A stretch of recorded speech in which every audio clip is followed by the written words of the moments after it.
Oi, amados, muito boa tarde, sejam bem-vindos a mais um vídeo do canal Projeto Restaurar Famílias.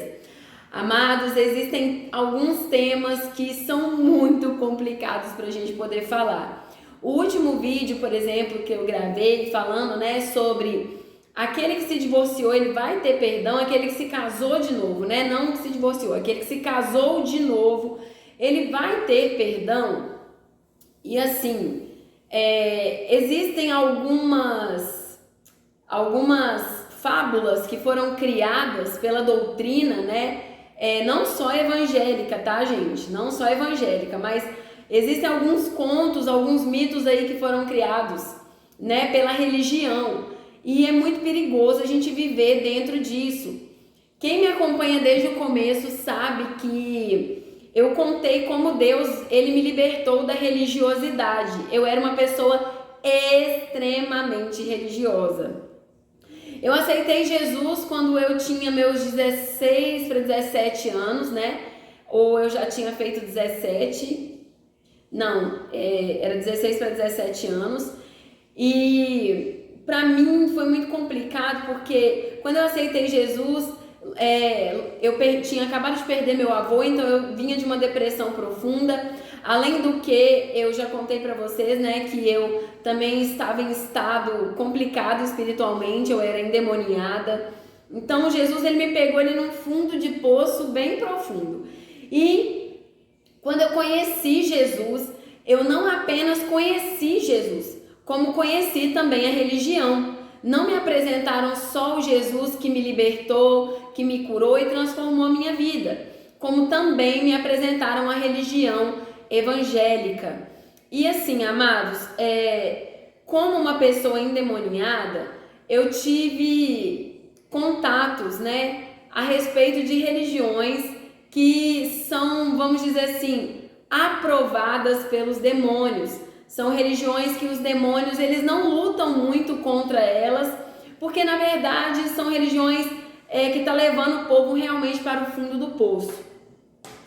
Mas eu não estou aqui para isso, Eu sei que de fato existem pessoas que estão seguindo religiões hoje, mas que seguem não apenas por uma questão de doutrina, mas principalmente porque ali, de alguma forma, elas encontraram aconchego, elas encontraram um carinho e um cuidado diferente. Então as coisas foram se corrompendo, as coisas foram mudando, e eu não estou aqui para falar dos meus tempos passados, mas para contar um pouco do que eu vivi até chegar aqui, E existem alguns fardos que são colocados pela religião, e são esses fardos que estão destruindo a vida das pessoas. É muito complicado. Quando Jesus, ele chega, hoje eu estava estudando o livro de Mateus, que eu ainda estou estudando, e quando Jesus, ele chega, que ele pega um sistema totalmente corrompido, totalmente destruído, totalmente cheio de problemas, um sistema religioso. Não era um sistema que seguia aquilo que Deus tinha ensinado, mas era um sistema completamente carnal.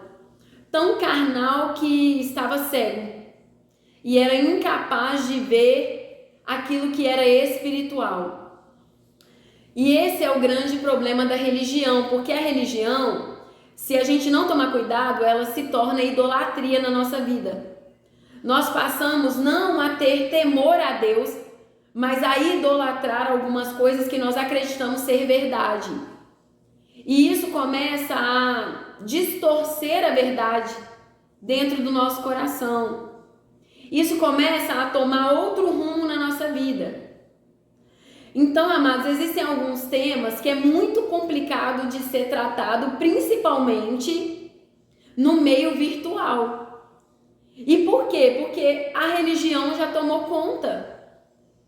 E quando a gente entra contra o sistema religioso manda nos crucificar. Que foi o que aconteceu com Jesus. O sistema religioso, ele vem em peso contra nós. E não que nós devamos ter medo, mas o problema é que as pessoas que estão perdidas, muitas vezes, acabam dando prioridade, preferência para essa religiosidade. Porque a verdade, ela custa um preço. E por mais que a religiosidade também carregue um preço muito alto a ser pago, eu fico tentando entender, é por isso que eu falo que eu gosto muito da psicologia, né, a psicanálise, esse setor que estuda a mente humana, porque eu quero entender o porquê que algumas pessoas às vezes preferem pagar um preço tão alto, mais alto do que elas poderiam pagar se elas seguissem aquilo que de fato é bom. Eu fico vendo pessoas, por exemplo, que têm vícios, né? Não estou julgando, eu converso com pessoas, tenho amizade com pessoas que estão em casamentos assim, muito complicados, e a pessoa tenta e ora de todas as formas para que o cônjuge se liberte daquele vício, mas, amados, se libertar de algo é realmente muito difícil. Principalmente quando eu não creio no poder da fé. Quando eu não creio que Jesus pode fazer. Então, é muito complicado a libertação. É muito difícil. A pessoa ela se torna totalmente refém, prisioneira daquilo, sabe? Mas aí a pessoa vai num comércio e compra lá uma caixinha de cigarro que está escrito lá de todo tamanho: isso causa câncer. Isso está levando pessoas à morte. E a pessoa está disposta a pagar aquele preço para manter o vício, mas não está disposta a pagar o preço da renúncia. E isso é o que acontece muitas vezes. A pessoa opta pela religiosidade e o que a religiosidade impõe. Não, você não pode ficar andando com short, nem calça jeans, você tem que andar com saia até lá embaixo, não pode se depilar, não pode fazer isso, não pode usar batom, não pode... Então, às vezes as pessoas estão dispostas a aderir a essa religiosidade, mas não estão dispostas a abrir mão por aquilo que verdadeiramente a palavra de Deus transmite e impõe como verdade. O tema de hoje, amados, nós vamos falar sobre o casamento, voltados para Hebreus, capítulo 13, versículo 4. Porque eu tenho visto muitos pastores pregando isso. E, sinceramente, eu fico muito preocupada. Porque tem hora que eu vejo pastores que eu amo muito. Porque tem pastores que eu não conheço, sabe? Às vezes eu vejo na internet, aí eu nem sei quem eles são verdadeiramente, mas tem pastores que eu acompanho, que eu caminho junto, que eu vejo ali fazendo coisas. E é muito difícil. Porque a gente vê esses pastores numa cegueira tão grande, só que nós temos que ter misericórdia. Por quê? Porque nós um dia fomos como eles são. Eu um dia fui assim. Eu já olhei para pessoas e falei: você vai para o inferno porque você casou de novo. Eu já olhei para pessoas e falei: já era para você, não tem jeito mais, já fiz isso. Mas não é isso que Cristo ensina para nós. Ele vai dizer lá em João 3,17 que nem ele pode condenar, é só Deus. Ele não veio para isso. A religião faz isso. A religião condena. A religião prega um estilo de vida que se deve levar, mas que muitas vezes nem os líderes levam. Que era o que os fariseus, os sacerdotes da época que Jesus veio estavam fazendo. Eles estavam colocando fardos pesados nas costas das pessoas que eles mesmos não queriam carregar. Então hoje nós vamos para esse estudo. Se for preciso eu faço uma segunda parte, porque eu sei que os vídeos muito extensos às vezes ficam até difíceis para as pessoas assistirem. Mas é porque sinceramente eu não gosto de ficar picando os vídeos. Eu prefiro fazer um vídeo só, que vocês possam assistir, qualquer coisa para, depois volta e assiste, continua assistindo, do que eu parar ali e depois retomar. Mas se for preciso a gente faz. Porque é um assunto complicado, apesar de ser um versículo. É um versículo que as pessoas estão pegando para destruir a vida e a fé das pessoas.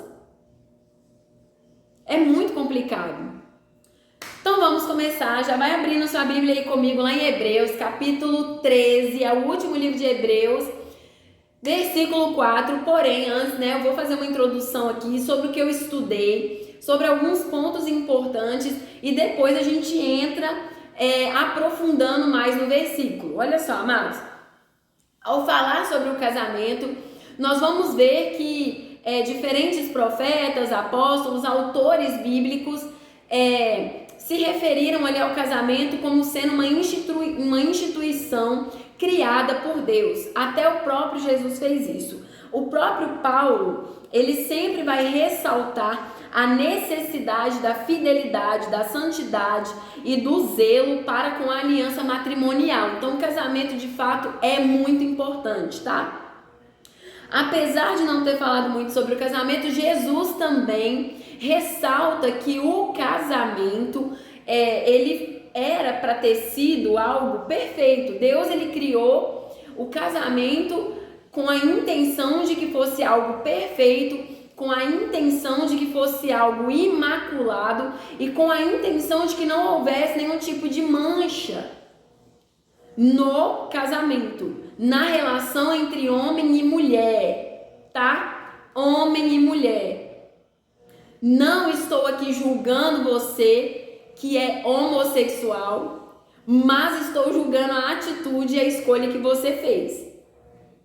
Mas veja bem, olha só, fato é que Jesus, ele deixa muito claro que Deus criou homem e mulher, porque é isso que ele vai dizer, para então se unirem e selarem uma aliança. Então, por mais que Jesus não tenha falado muito sobre o casamento, ele deixa muito claro que o casamento é algo muito importante para Deus. E que até então, lá no princípio, gente, isso é muito importante. Jesus, ele vai dizer que no princípio, ou seja, lá no começo, antes do pecado, Deus então cria algo que ele queria que fosse perfeito. E que dali viessem filhos e parentesco, que fosse gerado ali, e que fosse santo. Era isso, essa era a vontade de Deus. Então, amados, só que o que acontece? Deus, ele cria o casamento com um plano original perfeito, que através daquele casamento viria a nascer a família. Marido, mulher e filhos, ok? Marido, mulher e filhos. E o que acontece então? A queda.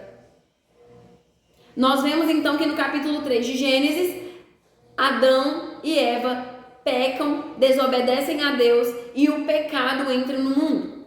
Satanás passa a ter o governo do mundo. Aquilo que Deus entrega na mão de Adão, Adão entrega nas mãos de Satanás.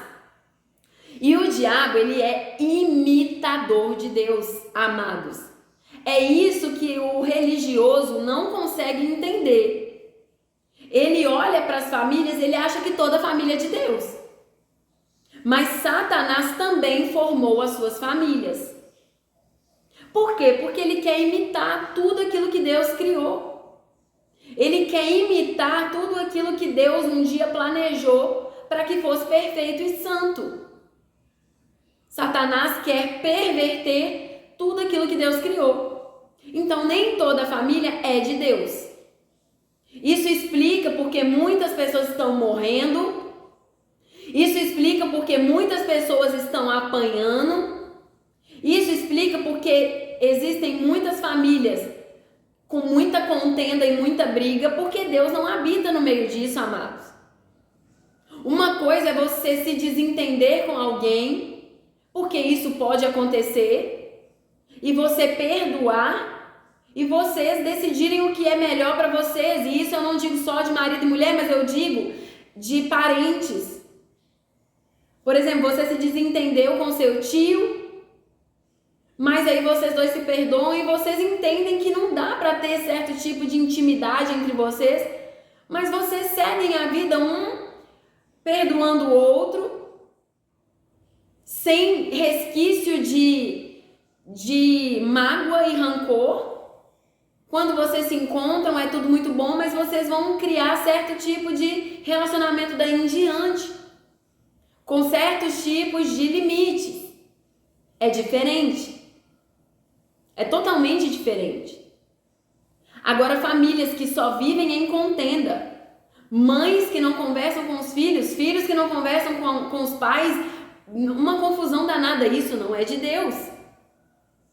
Isso não é de Deus. Deus não habita no meio disso, amados. Não tem como Deus entrar no meio. Deus não habita no meio do pecado. Existe um salmo que diz que Deus ama a justiça, mas Ele odeia, Ele abomina a iniquidade. Provérbios vai falar de alguns tipos de pecado que Deus abomina. E vocês acham que Deus vai habitar no meio disso? Ele não vai. Então eu preciso entender que nem tudo que eu olho hoje no mundo, apesar de ter sido criado por Deus, é de Deus. Porque existem também os perversos. Pessoas que optam pelo mal e que praticam o mal de maneira deliberada, sem problema nenhum, e sentem prazer nisso. A Bíblia fala sobre três tipos de pessoas: o pecador, o ímpio e o iníquo. Então são classes diferentes de pessoas. Então isso eu preciso entender para eu poder analisar todo o contexto. De fato, o casamento foi instituído por Deus e ele tem a sua relevância e jamais pode ser banalizado. Mas outro fato é que nem todo mundo crê ou serve a Deus. Ok? Então é importante a gente ressaltar isso. Quando a gente chega lá em Hebreus, o autor da carta aos Hebreus, ele encerra o livro deixando alguns direcionamentos sobre algumas coisas, né? Então ele vai falar sobre hospitalidade, compaixão, o casamento e a vida em si, ok? E ao falar sobre o casamento, ele diz assim, abra sua Bíblia comigo e vamos ler. Hebreus, capítulo 3, versículo 4. O autor vai dizer assim: digno de honra seja o casamento entre todas as testemunhas, bem como a pureza do leito conjugal, porquanto Deus julgará os imorais e adúlteros. Realmente, verdadeiramente, esse é um versículo e é um alerta, eu posso dizer assim, muito forte para aqueles que estavam lendo. Só que eu não posso pegar um versículo e transformar aquilo na minha verdade. Tudo bem que toda a palavra é eficaz para o ensino, para a correção, mas, amados, e para a repreensão, mas eu preciso ver qual é o contexto disso tudo. O autor da carta aos Hebreus, ele está escrevendo não só para um povo de conhecimento intelectual, religioso, ou para uma pessoa cristã que já está num certo padrão elevado, mas de entendimento e conhecimento, mas ele mesmo vai escrever no capítulo 6, se eu não me engano, sobre a imaturidade daqueles cristãos que estavam ali chegando, mas que não conseguiam evoluir, assim como Paulo vai escrever para os coríntios, ele vai falar, vocês são imaturos, vocês ainda estão no leite, vocês ainda não amadureceram o suficiente. E ele não está falando de nada físico, ele está falando de algo espiritual. Vocês entendem? Então ele vem ensinando sobre várias coisas e ele passa pelo ponto do casamento, assim como em Coríntios, ele precisa passar por vários pontos, assim como Paulo fez em Coríntios. Eu acredito sinceramente que Paulo escreveu Hebreus, eu não consigo ter muita dúvida disso. Pela maneira que ele fala, pela maneira que ele escreve.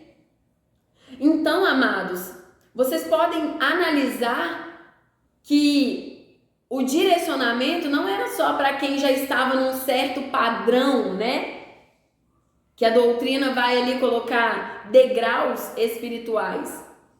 Mas ele também está escrevendo para pessoas que estão muito fracas no conhecimento e na fé. Ok? Isso é importante entender. A classe para quem Paulo está direcionando a carta que ele escreve. E claro que, como todo livro e toda a Bíblia, esse segmento se dá àqueles que optam pelo cristianismo e que dedicam suas vidas ao serviço e à correção de Deus Pai. Então, o autor não está escrevendo não está escrevendo para qualquer um, mas ele está escrevendo para um tipo de povo ali que se separou para seguir uma fé, a fé em Jesus Cristo, a fé em Deus Pai, e que estava apto ou se colocando à disposição da correção. Então, o autor não escreveu para qualquer um. Esse versículo aqui não é para qualquer um. É para casais e para pessoas que dizem seguir a Jesus Cristo, que dizem crer em Deus. Ok? Ok. Entendido isso, é muito importante a gente salientar novamente que nem todo casamento se encaixa nessa condição, ok? Que foi imposta aqui nesse versículo. Pois nem todos creem em Deus e muito menos em Jesus. O que de fato torna algumas coisas mais claras para nós e outras mais preocupantes para nós, né? Porque como adeptos do cristianismo, nós temos que ter consciência de algumas coisas que para Deus são abomináveis e que Deus não deseja que aconteça e que nós devemos fugir. Porque agora que a clareza veio para nós, que nós temos pleno conhecimento da verdade, nós devemos querer viver essa verdade. Entende? Então algumas coisas ficam claras porque eu entendo que nem tudo é de Deus, mas algumas coisas se tornam mais preocupantes porque eu entendo que a partir do momento que eu confessei Jesus como meu único e suficiente Salvador, eu tenho que fazer aquilo que o próprio Deus, que é aquele que Jesus diz que é o Pai de todas as coisas, me diz que eu devo fazer, né? Aquilo que ele nos ensina. Infelizmente, muitos casamentos, mesmo possuindo um cristão, se encontram em julgo desigual, onde um é cristão e o outro ainda não é, e isso torna ainda mais difícil a prática da palavra. Em alguns quesitos, Paulo vai dizer, em 1 Coríntios capítulo 7, que existem duas possibilidades para um casamento em julgo desigual.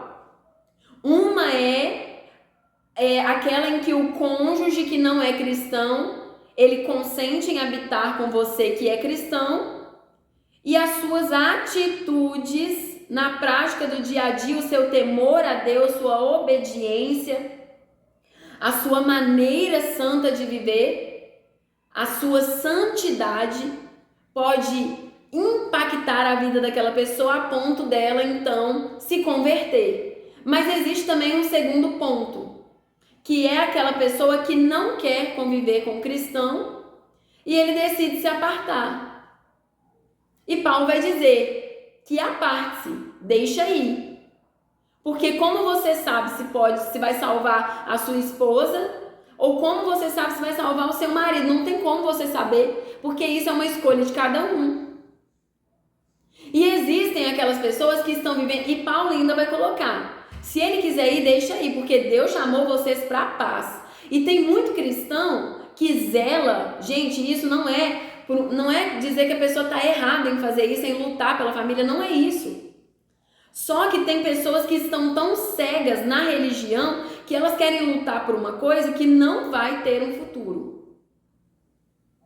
Existem condições em que o casamento vive uma transformação, mas existem pessoas que já estão nisso há 20, 30 anos sofrendo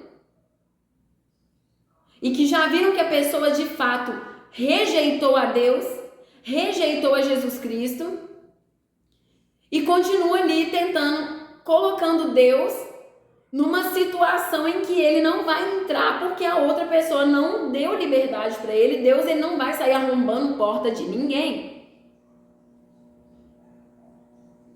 E quando Jesus ele fala com os discípulos, quando ele ensina as multidões, ele fala que de fato existem pessoas que têm uma terra, um coração pronto para receber a palavra de Deus, mas existem pessoas que não têm.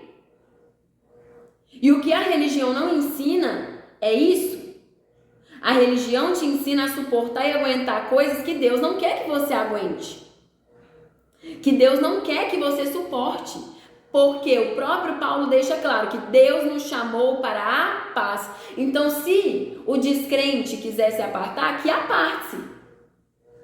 Aparte-se. O plano de Deus não era esse que Deus queria, mas infelizmente o mundo foi contaminado. Vocês entendem? Esse peso da destruição da aliança matrimonial primeiro vem sobre Satanás. Porque foi ele quem destruiu primeiro a instituição perfeita que Deus criou. Foi ele que corrompeu primeiro essa instituição. Não foi o ser humano. O ser humano muitas vezes ele quer se casar e ter um casamento santo, ter um casamento correto diante das pessoas, mesmo que ele não creia em Deus.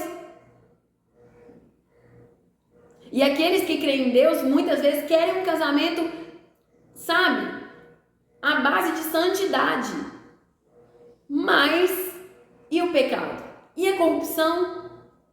Você sendo cristão, você sendo adepto e crente, você quer fugir do pecado. Mas a pessoa que não é, que é descrente, para ela praticar o pecado é algo comum.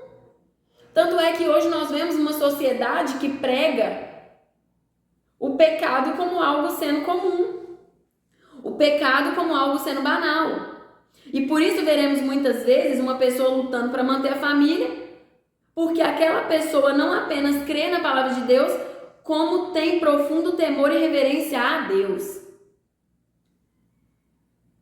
Muitas vezes vamos ver pessoas lutando porque reconhecem que Deus fez algo para ser perfeito e para ser bom. O autor da carta aos Hebreus, ele começa dizendo assim: digno de honra seja o casamento entre todas as testemunhas. O que ele quer dizer aqui? Ele quer dizer que como instituição de Deus, o casamento deve ser honrado. Ou seja, ele deve ser tratado com profundo respeito, valorizado e protegido por solteiros casados e pela sociedade no geral. Então o casamento, a visão de um casamento com honra não deve ser apenas para aqueles que estão casados, mas também para aqueles que são solteiros e pretendem se casar, também para aqueles que são solteiros e pretendem permanecer solteiros, mas eles devem honrar aqueles que são casados. Não é porque eu sou solteira e quero ficar solteira que eu tenho o direito de dar em cima de um homem que é casado ou de uma mulher que é casada. Eu preciso ver o casamento como algo de valor e com profundo respeito, com a intenção de proteger essa instituição, entende? Ele não deve ser banalizado ou desfeito. Não pode haver nada que manche a estrutura original do casamento. Todos precisam ver que o casamento é diferenciado de qualquer outra instituição. Todos precisam ver que o casamento é diferenciado de toda e qualquer outra instituição. Eu falo com meu marido que uma das coisas que mais me doeu quando ele saiu de casa foi ver que nós, quando nos casamos, nós fizemos votos diante de testemunhas que estavam ali, crentes e não crentes, e que nós prometemos servir a Deus, cantamos louvores, nosso casamento foi maravilhoso. Para 4 anos depois, haver a quebra da aliança, manchando o nome de Deus, manchando o plano original que Deus fez. Isso me doeu muito, amados. Isso me doeu muito. Porque não se tratava apenas da minha vida. Se fosse só a minha vida, ele foi embora, eu vou seguir minha vida e vou viver. Mas se tratava principalmente daquilo que eu acreditava que Deus esperava e queria de nós como um casal que se dizia cristão, caminhando dentro da igreja, porque também tem isso. Nós dois estávamos caminhando dentro da igreja, mas existem pessoas que estão caminhando por pura religiosidade e ainda não conheceram Jesus, não chegaram ao pleno conhecimento da verdade. Assim como Paulo vai descrever na carta aos Efésios, em 1 e 2 Timóteo, ele coloca muito claro que haviam pessoas entre eles ali caminhando com eles, mas que não chegaram ao pleno conhecimento da verdade. Pessoas que usavam a verdade para distorcer a verdade. Também existe isso. E ele continua, bem como a pureza do leito conjugal. O leito aqui, amados, não se refere apenas à cama, não se refere apenas a uma estrutura ali, algo material, mas se refere também a toda intimidade sexual. Até porque a gente não precisa apenas de uma cama para poder ter relação sexual. A pessoa, se ela quiser ter relação, ela tem no carro, ela tem na rua, ela tem no mato, ela tem em qualquer lugar. O leito aqui está falando diretamente de intimidade sexual, seja ela qual for. Intimidade sexual, de relação sexual, entende? A união física entre homem e mulher é abençoada e pura, mas deve acontecer estritamente entre o casal casado. Então, a relação sexual, ela não deve acontecer entre pessoas não casadas. Isso é fato. Qualquer relação de intimidade sexual fora desse limite é impura e considerada pecado. Amados, durante muitos anos na minha vida, eu ouvi pessoas falando isso pra mim. Você não deve ter relação fora do casamento, você não deve. Só que eu não cria em Deus. E as pessoas sempre atribuíam o fato de não se ter relação fora do casamento a Deus, a agradar a Deus. Eu não cria em Deus. Eu passei a crer em Deus depois que eu aceitei Jesus. Foi quando eu comecei a crer em Deus. Então, antes de aceitar Jesus, para mim era totalmente normal ter ou não ter relação antes do casamento. Tanto é que eu engravidei antes do casamento. Mas ao conhecer Jesus, o primeiro desejo do meu coração foi de me consertar. Eu não queria mais viver daquela forma. Depois de conhecer Jesus, eu e meu marido, nós tivemos uma conversa onde nós colocamos 2 pontos, um para o outro. Ou a gente se casa, formaliza e faz o que é certo, ou a gente se separa e cada um segue a sua vida. Não é porque nós temos agora uma criança que nós vamos colocar essa criança debaixo de algo que ela não vai ter estrutura para suportar. E quando nós decidimos, nós nos amávamos, nós realmente tínhamos um sentimento muito forte um pelo outro. Nós éramos um casal que, apesar dos pecados cometidos, nós nos relacionávamos muito bem. Tínhamos sonhos, planos e projetos muito semelhantes. E ele me pediu em casamento. Nós decidimos assim. A partir do momento que ele chegou e ele falou, você quer se casar comigo? Nós decidimos que aquela era a melhor decisão e a melhor escolha que nós poderíamos fazer naquele momento. Se nós queríamos servir a Deus. Se nós queríamos de fato estabelecer algo dentro daquilo que Deus ensinava para nós. Vou ter que dar uma pausa, mas eu já volto. Amados, desculpa, mas como vocês viram, bater a campainha, então a gente teve que parar e ir lá atender, mas vamos retomar aqui. Então, para mim, havia, de fato, uma necessidade de conserto, sabe? Para mim e para ele, mesmo ele ainda, né, meio que estando viajando na maionese, houve essa necessidade de conserto. Houve a necessidade de resolver e colocar tudo de maneira ímpar com Deus.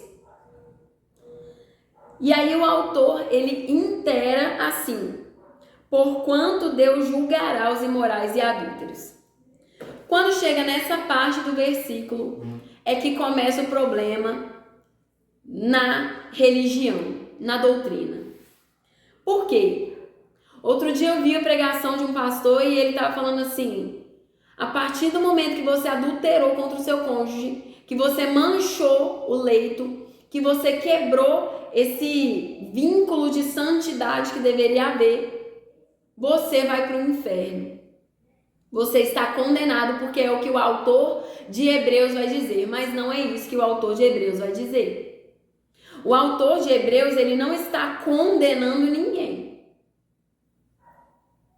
O que o autor de Hebreus está fazendo é demonstrar que existe uma atitude pecaminosa, essa atitude possui uma consequência, e é claro que não é só no casamento, mas aqui ele está falando do casamento, e que inclui uma justiça divina, tá? Mas que requer uma avaliação não terrena. Não nossa, mas de Deus. É isso que ele vai dizer. Enquanto a sociedade normaliza ou minimiza a infidelidade e a promiscuidade, Deus, ele responsabiliza moralmente aqueles que desrespeitam o pacto matrimonial e se envolvem em imoralidade e adultério. Ou seja, não é apenas uma avaliação do ato em si, mas também é uma avaliação da intenção que fez com que a pessoa pecasse. E a única pessoa que pode fazer essa avaliação é Deus. Porque nós, enquanto seres humanos, nós só olhamos e tiramos as conclusões por aquilo que nós vemos. Nós, de fato, não temos possibilidade de entrar dentro de alguém e analisar o porquê aquela pessoa pecou, o porquê aquela pessoa fez aquilo. Mas o autor da carta aos Hebreus, ele salienta a importância do casamento, a importância de se manter em castidade até o casamento. Isso ele mantém. E por quê? Porque naquela época, tanto os hebreus como os coríntios, eu vou repetir, eles viviam em prostituição. Tratavam o casamento de forma banal, fazendo coisas que não agradavam a Deus. Claro que isso existe hoje? Existe hoje.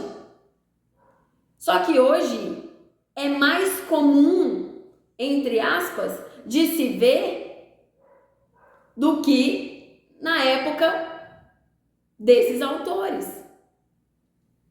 Hoje, se você quiser viver aí com outra pessoa e colocar aquilo ali sem se casar, eu esqueci como é que fala a palavra, gente. A gente falou tanto sobre isso ultimamente, mas aquelas duas pessoas que vivem juntas e elas querem ir lá no cartório sem ter que casar e reconhecer como se aquilo fosse um casamento, mas não é. Duas pessoas que vivem juntas, mas que acabam optando não pelo casamento, mas mesmo você não optando pelo casamento, se você for num cartório, você tem os mesmos direitos de um casamento? Peraí. Como assim? Isso não entra na minha cabeça. Isso é normalizar o fato do casamento ser banal. Se quiser casar, casa. Se não quiser, não casa.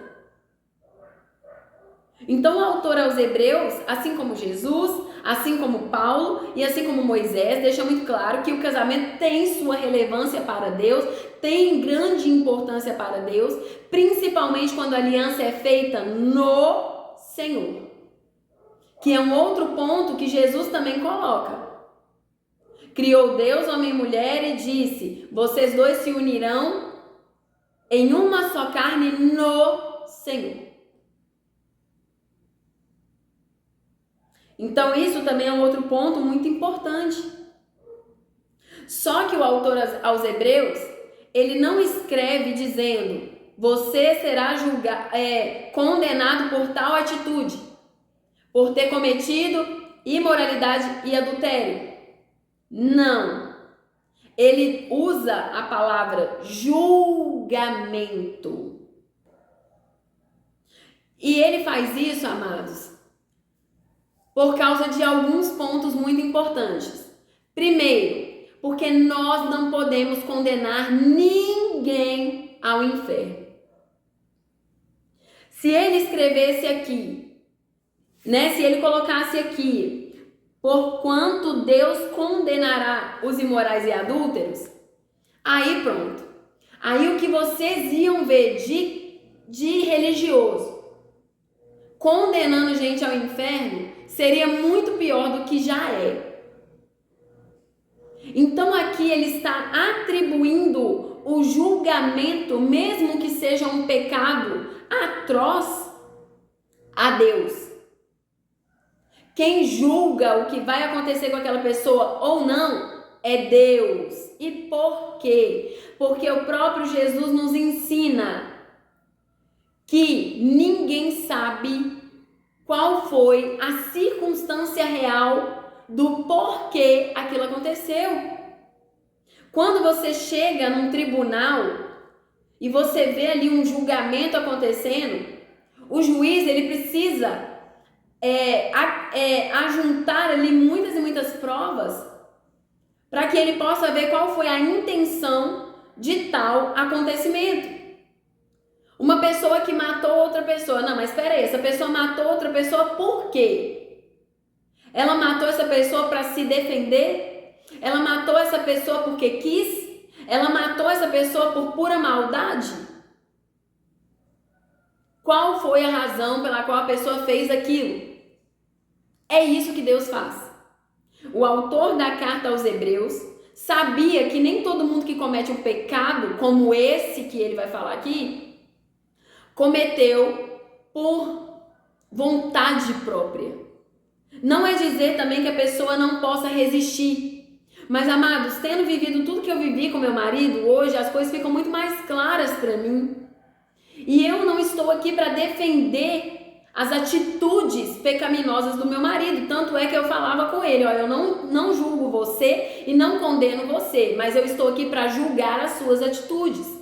Porque as atitudes, que é o que o autor aos Hebreus está falando aqui, eu não estou julgando, eu não estou falando e nem ensinando vocês a condenar o pecador, mas a julgar a atitude pecaminosa. É isso que ele está fazendo. Só que os religiosos de hoje distorcem, pegam o negócio todo virado de ponta cabeça. Outro dia eu contei para vocês, o pedreiro que estava trabalhando aqui, ele virou e falou assim: meu pai já está condenado ao inferno, ele já foi para o inferno porque ele separou da minha mãe e casou de novo.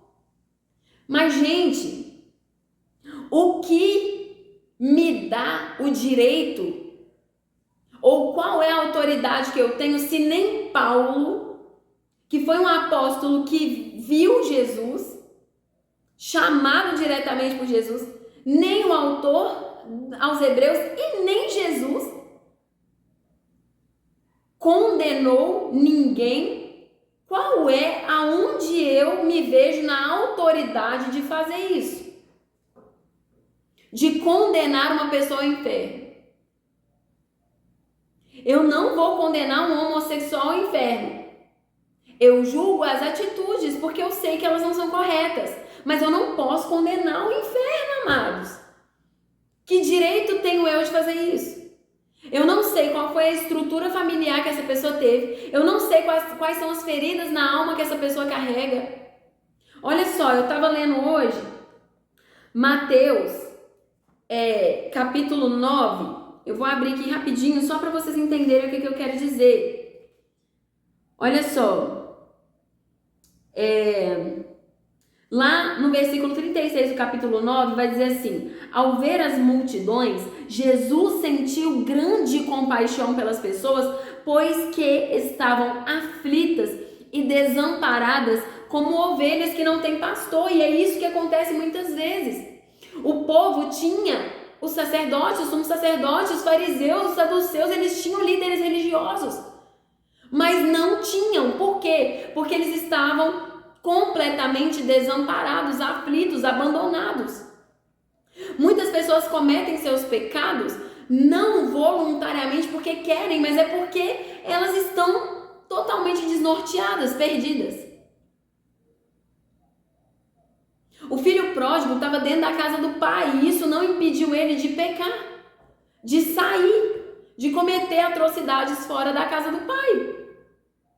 Até ele verdadeiramente acordar, reconhecer e retornar.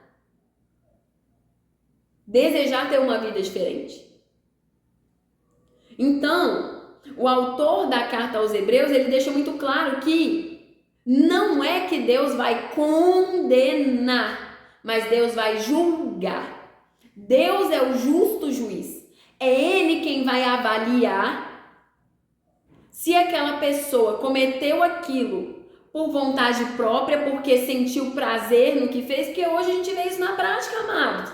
Quantas pessoas aí saem de um casamento, entram em outro, sai de um, entra no outro, sai do outro, entra no outro, e assim vai, a pessoa sente prazer em fazer isso. Em momento algum ela pensa em se corrigir, em mudar de vida. Ela magoa uma pessoa aqui, magoa outra ali, e os filhos vão, tendo que engolir as consequências das atitudes daquela pessoa que está escolhendo plantar a iniquidade, o pecado contínuo. De fato, meu marido cometeu o pecado, ele saiu de casa, ele adulterou, porque o meu marido ele estava sob influência de feitiço.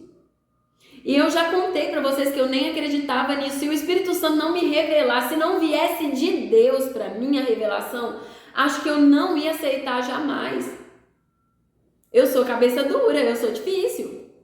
Enquanto o Espírito Santo não me mostrou com uma foto, ele não me revelou ali numa foto do meu marido, eu não aceitei. Então, peraí, o meu marido ele saiu sob influência de um feitiço. Ele poderia ter resistido? Poderia. Mas só Deus sabe o tamanho da fraqueza espiritual com a qual ele vivia. Só Deus sabe qual era o tipo de vida espiritual que ele tinha. Quando meu marido voltou para casa, eu entendi muitas coisas. Meu marido não acreditava em muitas coisas que a Bíblia fala. Aquilo ainda não tinha entrado na cabeça dele. O meu marido, ele só cresceu num lar evangélico, mas ele nunca tinha conhecido Jesus. Nunca, de verdade não. Ele seguia aquilo que ensinavam para ele. Assim como eu fico aqui, eu estou ensinando minhas filhas a cozinhar. As minhas filhas vão seguir aquilo que eu estou ensinando. Vocês vão fazer assim, vai colocar o arroz assim, vai fazer assim. Até que vai chegar um dia que elas vão ver alguém fazendo diferente. Elas vão começar a se questionar. Não, mas a minha mãe me ensinou a fazer o arroz assim. Essa pessoa está fazendo assim por quê? Será que fica melhor assim? E foi o que meu marido fez. No momento que ele começou a se questionar de algumas coisas, ele abriu a brecha para Satanás. Até que chegou um tempo em que ele viu, os olhos dele se abriram, porque ele começou a se questionar novamente. Não, mas espera, será que isso que eu estou fazendo é de fato certo? Abandonar minha família? Meu marido falou sobre isso ontem, na casa de uns amigos nossos. Ele falou que chegou um momento que ele parou e ele falou assim: eu tava lá fora ganhando muito dinheiro, trabalhando de manhã, de tarde, de noite, entrando, ó, dinheiro, eu fazia o que eu queria, comprei moto, fiz isso, fiz aquilo, papapá, pororó, comprando roupa, perfume, fazendo tudo. Mas aí chegou um ponto que eu parei, eu olhei e falei assim: será que eu tô ganhando? Ou será que eu estou perdendo? Porque por outro lado, a minha esposa estava sozinha, sem mim, minhas filhas crescendo nessa disfunção. E aí foi quando ele começou a se questionar e buscar em Deus: Senhor, o que de fato é a verdade? Revela-me a verdade. E demorou, amados, foi difícil. Nós tivemos que passar por um divórcio mesmo, no papel, para o meu marido finalmente acordar e ver que as atitudes dele estavam muito erradas. Estavam muito, muito equivocadas. Era religião demais e Deus de menos. Entende? Então isso é muito perigoso. Nós não podemos condenar ninguém. Meu Deus. A palavra de Deus diz que só não existe perdão para o pecado de blasfêmia. Fora esse pecado, qualquer outro pecado pode ser perdoado, amados. Às vezes a pessoa já cometeu ali o pecado de se divorciar e adulterar várias vezes. Mas a partir do momento que a verdade chega, que ela reconhece Jesus, que os olhos dela são abertos, tanto físicos quanto espirituais, e ela começa a enxergar com os olhos de Deus, as coisas passam a mudar, as coisas tomam outro rumo. A vida daquela pessoa é totalmente redimida. É claro que a pessoa não é isenta da responsabilidade. A palavra de Deus diz que certamente tudo o que nós plantarmos, certamente nós vamos colher. Vamos colher aqui. Não é lá, é aqui. Lá não existe pranto, nem choro, nem dor, nem arrependimento, nem nada. Lá não existe isso. Nós vamos colher aqui. As consequências são inevitáveis, mas a condenação só pertence a Deus. Que esse vídeo sirva para você como um incentivo à mudança de vida. Que esse vídeo sirva para você entender que ainda há tempo para você. Que ainda há tempo para as coisas mudarem. Que não é porque o seu cônjuge saiu que ele não pode se arrepender, se voltar para Deus e ter a vida transformada. Mesmo que você esteja com outra pessoa, deseje o bem para o seu cônjuge. Não olhe para ele e fale assim: meu cônjuge pecou contra mim, contra Deus, acabou para ele, ele vai ser condenado para o inferno. Não! Não! Não faça isso. Mas se ele casar de novo, se ele casar de novo, Deus sabe o que levou ele ao ponto de ter feito tudo que ele fez até chegar naquele momento. E o que passar dali para trás, acabou, Deus vai apagar, Deus vai dar para aquela pessoa uma nova vida. E a pessoa precisa fazer certo dali para frente. Que é outra coisa que a religião não entende, né? Realmente, é se arrepender e deixar. Só, amados, que tem consequências de pecados que nós cometemos que vão manchar a nossa vida de uma tal forma que não tem como voltar atrás. É dali para frente. Você acha que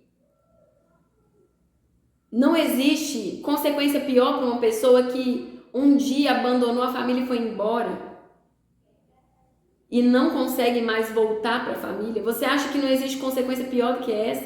Você acha que o fato dela não conseguir mais voltar já não é ruim o suficiente? Você ainda quer ir além, condenando aquela pessoa ainda ao inferno?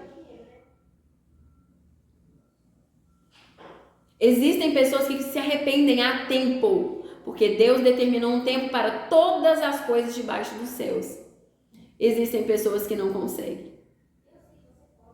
Mas mesmo assim, aquelas pessoas se arrependem. E Jesus consola de uma tal maneira que ele mostra que, apesar de tudo, ele teve misericórdia. E deu para aquela outra pessoa que estava ali sofrendo, querendo que houvesse um conserto, e não houve. Mas ele deu uma outra família. Um casamento bom. Não é dizer, amados, como muitas pessoas dizem lá fora, porque Deus destruiu uma família para construir outra. Não é isso. Somos nós que fazemos isso. Mas Deus, ele tem misericórdia. Ele vê que algumas pessoas não conseguem ficar sozinhas. E entre aquela pessoa viver em imoralidade e ela se casar de novo, qual vocês acham que ele vai preferir? Perdoar. Então é isso, amados. Paremos de condenar pessoas e aprendamos a julgar as atitudes das pessoas com amor, compaixão e misericórdia. Porque Jesus olhava para as pessoas e ele tomava a dor delas, entendendo que aquelas pessoas estavam vivendo da forma que estavam vivendo porque não encontraram outra saída, porque foram rejeitadas pelo sistema, excluídas, abandonadas. E é isso que está acontecendo hoje no meio religioso, evangélico ou não evangélico, católico ou não católico. Então, amados, que o vídeo de hoje possa abrir os nossos olhos, nos dar entendimento e discernimento. Que a gente não pegue um versículo, que a gente não pegue uma palavra para destruir e matar a fé das pessoas. Afinal de contas, nós seremos responsabilizados por isso? Seremos. Mas nós tiraremos daquela pessoa o direito de ter uma vida abundante em Deus, abundante com Jesus. Façamos diferente, amém? Então, Deus abençoe vocês. Até o próximo vídeo, se Deus quiser. Eu espero que esse vídeo traga clareza. Se vocês tiverem alguma dúvida, não que eu saiba tudo, amados, porque tem coisas que eu não sei. Mas eu me alegro por isso. Porque eu vejo pessoas lá fora achando que já sabem de tudo e que não são ensináveis. Então eu prefiro não saber de tudo e continuar desejando aprender do que achar que eu já sei tudo. Eu posso não saber tudo, mas o pouco que eu sei, às vezes eu posso compartilhar com você e te ajudar de alguma forma. Então, se você precisa, eu tenho um Instagram, eu vou deixar ele aqui embaixo, né, na descrição aí do vídeo. Eu admito que eu estou tentando me desligar um pouco do telefone, porque o telefone é uma coisa perigosa. Estou tentando, mas na medida do que eu conseguir, do que eu puder atender vocês, ajudar vocês, eu me coloco à disposição, amém? Deus abençoe vocês então, e até o próximo vídeo, se Deus quiser.